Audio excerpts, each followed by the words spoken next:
Tito and his dog Bimbo lived in the city of Pompeii. Tito was blind from birth.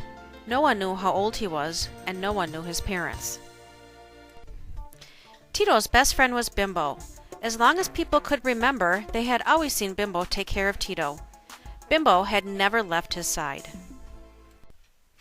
On August 24th, 79 BC, over 2,000 years ago, Mount Vesuvius erupted, pounding ash, not lava, on about 20,000 villagers in the city of Pompeii.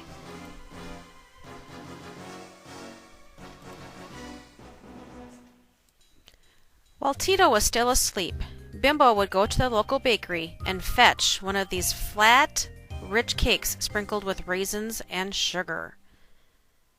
While asleep, the thick smoke filled the sky. The blanket of haze had spread all over the city. Bimbo had dragged Tito to his feet and was urging him along, but Tito was still asleep. Mount Vesuvius had erupted. People were afraid and abruptly ran for their lives. The only place to run for safety was to the sea.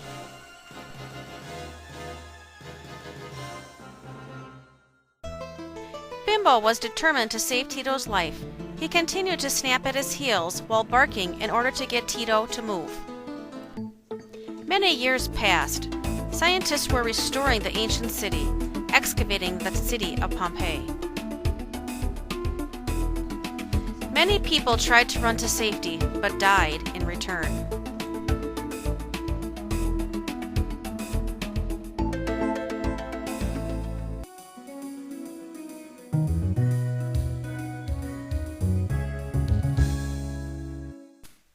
This is a map of Italy. The bronze area is where volcanic ash remained. Could this be Bimbo?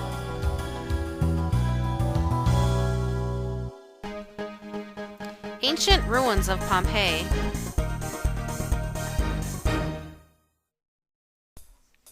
Modern-day village of Pompeii. Remember that Mount Vesuvius is in the background.